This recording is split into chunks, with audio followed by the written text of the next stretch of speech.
With each episode of Infernum, I lose more and more of my sanity, yet I still come back to it.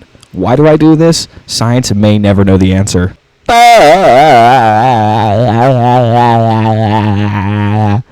Alright, so I need to get the Empyrean armor. If it wasn't already obvious, I'm using a loadout guide throughout this entire video, so please go subscribe to Get Good Whoa. Get, you know what I mean. An accessory I needed to get was the absorber, which needed the grand gelatin, which needed these 3 jellies, which I had to go on a long and tedious process to get all 3 of them. Since I had 2 of one of the jellies, I was able to shimmer it into one of the ones I wanted, but I still had to hunt for that last one. Unfortunately, the only reliable way to get them was to go into the abyss, which I reluctantly— What is that? Okay, so don't use the Rod of Discord down in the abyss. Luckily, I was easily able to find a Mirage Jelly after definitely not dying to that thing. Okay, what did it drop? Oh, it dropped the pink one and the green one. Well, I have the green one. I needed the pink one. And soon after, I was able to make the absorber. After reforging my weapons and accessories, I decided to take on the next boss, which was the Dragon Folly. Okay, I do think the Lunar Kunai are the best ones we have. Okay. I hope this isn't like a plague bringer type thing where it seems so much easier than it actually is because of what I got because my first attempt. God, I can't speak. Okay. The soul was extractinated by Dragon Folly. Let's see, which one of these should I choose?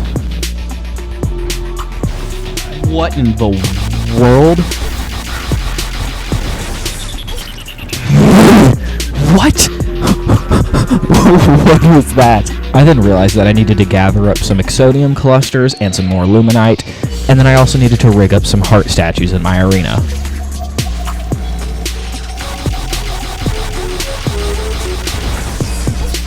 Dude, he's so low! He's at 1% health! 1% health! Have you ever wondered what it feels like to have 1,000 volts of electricity going right into your testicles? I beg your pardon? Start digging in your butt, twin. Luckily, the Dragon Folly gets me prepared for the upcoming Yaron fight in one of the next episodes, so be ready for that. Anyway, I beat it. That took a few too many. A mini burb. Oh, it's a bumble burb. I also got this sick Dragon Folly mount. I love this thing. Since I did beat the Moonlord last episode, there are these new creatures in the Hollow and the Underworld that want to bury themselves deep inside my urinary tract. Unfortunately, I have to subject myself to this because I need Unholy Essence, which is dropped by each of these enemies. This is all in preparation to one of the worst fights I have ever experienced. Say hello to the Profane Guardians, previously known as the Chicken Nuggets. These guys are an annoying trio that like to work together and use the power of teamwork against me. I remember this fight being absolutely horrendous. And you remembered correctly, past me. In fact, from this point forward, it took me a grand total of 3.5 hours of straight fights against these guys. Here's a funny little thing that they like to do. Here's another funny little thing that they like to do. Here's an especially annoying thing that they like to do. Oh, and here's another, just in case the other ones weren't enough. I could be doing something productive right now, but instead I'm sitting here dealing with 3 stupid nuggets. And then I actually started to make progress. Just kidding. Yeah, I actually managed to beat 2 of the 3 of the Guardians in the first hour. Unfortunately, the other 2 were not as successful. The average Terraria player on their first try of Infernum, beating this fight in an average or at least reasonable amount of time, is about as realistic as those cave diving videos on TikTok. As Timothy Jones explored the Satan's Urethra Cave, he came across a pit in the cave. Unfortunately for him, this pit was too wide, so he had to find another way across. Thankfully, a boulder was there to help, and it covered up the hole in the cave. Unfortunately for him, another boulder decided that it didn't like his head, and he was smushed by the boulder. Fortunately for him, he survived until the boulder fell on his head, and he was pronounced dead 15 years before rescuers arrived. Now, I hope I did good on that rendition of what I've been seeing all over the internet, but now we've got to get back to Infernum. I think we can all agree that I hate the Nuggets, and I don't want to have to sit through 5 more hours of their fight, so let's just cut to the winning attempt.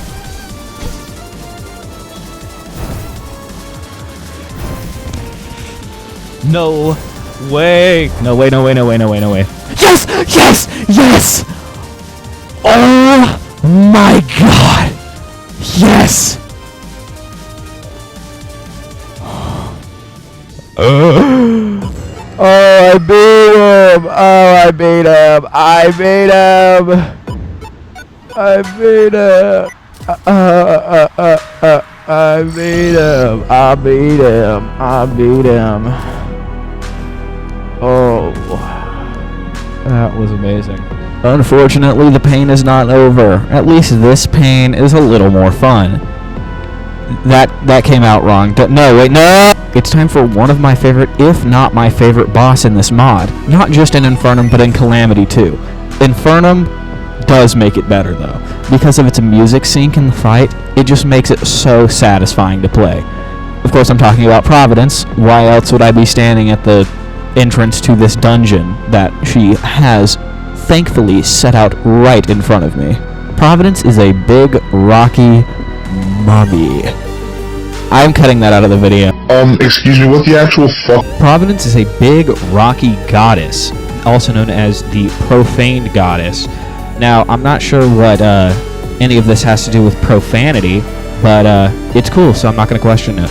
I'm going to guess she's some sort of, like, anti-god. That's why it's called the profaned goddess. I don't know.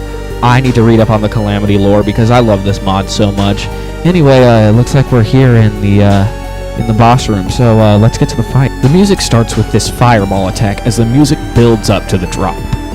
After this, she goes full-on fire mode and begins to chase you with a barrage of different attacks. Once you've done enough damage to her, she will begin literally raising hell from beneath you. Also known as a giant lake of lava, now restricting your access to only half of the arena. After another fireball attack, she summons a ton of these different bombs. I know they don't look like bombs, but they explode like bombs, and they do a lot of damage. This is the perfect opportunity to build up your adrenaline. Once she's finished with that, you have it all just thrown at you at once. So, good luck if you ever want to try this fight. No! You get hit by a single one of those, you're dead.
I beat her! I beat her! Oh my god, I beat her! Oh my god. What in the world? What in the world? What? What was that? That, my friend, is an old friend of yours. He told me to not get cocky. Too bad, I'm full of cock. After looking at my loadout guide, I knew what I needed to do next. Yeah, we're doing this next episode. Well, unfortunately, it's the end of the video, but if you watched for this long, I'd like to say thank you, because I'm a small YouTuber at this point, and every view counts. So thank you for watching this far. I just realized while editing that it has been 3 years since I first played Calamity, and 2 years since I last played Infernum. So, I've been here for a while, and I have loved this game from the very beginning. So, I love making these videos, but if you want to see more, I will be 100% glad to do it if you subscribe. So, you should do that. Anyway, bye!